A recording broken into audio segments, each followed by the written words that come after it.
Dolphin footwears, बदलते चलने का अंदाज, सर्वकोण रखे सब कंट्रोल में। जैसा कि आपने पिछले दिनों देखा, डिजिटल मीडिया और गोदी मीडिया जितने भी है उसने सब ने जमातियों को बदनाम करके रख दिया। जो भी टारगेट जिसने भी इल्ज़ाम तराशी करनी थी वो सिर्फ़ और सिर्फ जमातियों को टारगेट करके की और जमातियों को इस तरह से कर दिया जैसे ये न जाने आतंक फैला रहे हैं। इन्होंने ही कोरोना वायरस को लेके आए हैं, यही कोरोना वायरस को फैला रहे हैं और यही सब कुछ मतलब यही ज़िम्मेदार हैं। और जमातियों की अच्छाइयों को इन्होंने बिल्कुल छुपा के रखा। इनके पास सिर्फ़ और सिर्फ मुसलमान हैं, मुसलमान को टारगेट लेके ये अपनी नाकामियों को छुपाते हैं। इनकी तमाम नाकामियाँ पाकिस्तान मुसलमान सिर्फ इसी चीज़ को छुपाने में लग जाती है। अब अभी जैसे देखा आपने कि 300 लोगों ने प्लाज्मा ब्लड दिया है जमातियों ने, जो कोरोना वायरस के इलाज में काम आएगा। और बाकी लोग भी और प्लाज्मा देने के लिए तैयार हैं। जमाती आगे आए हैं और उन्होंने डॉक्टरों की टीम से मिलके कोरोना वायरस से लड़ने की लड़ाई में हिस्सा लिया है।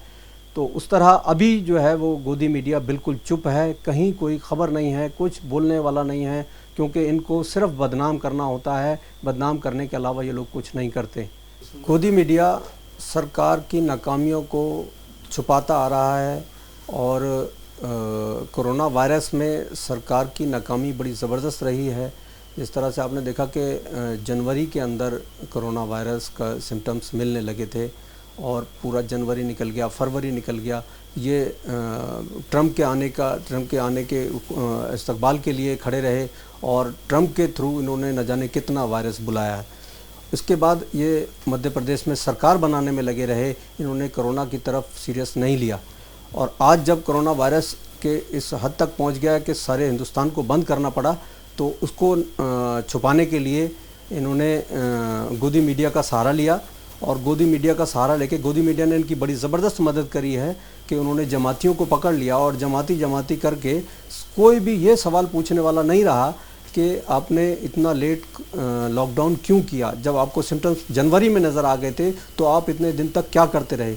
ये सिर्फ अपने फ़ायदे के लिए, सरकार अपने फ़ायदे के इस्तेमाल करती है, इसको मुल्क की बिल्कुल भी परवाह नहीं है। जमातियों ने एक दफ़ा फिर साबित किया है कि मुसलमान मुल्क के वफ़ादार हैं।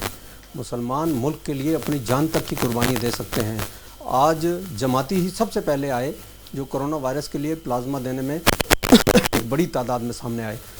और इस प्लाज्मा से कोरोना का इलाज होगा, ना कि मुसलमान का होगा, ना कि हिंदू का होगा, बल्कि हिंदुस्तानियों का इलाज होगा। और मुसलमानों ने एक दफ़ा फिर साबित किया है कि हम देश के वफ़ादार हैं और हमेशा ही वफ़ादार रहेंगे और वफ़ादार ही हो सकते हैं, क्योंकि इस्लाम ये सिखाता है कि मुल्क से गद्दारी करके आप मुसलमान नहीं रह सकते। आप इस्लाम से बाहर हो जाते हैं अगर आप मुल्क से गद्दारी करते हैं।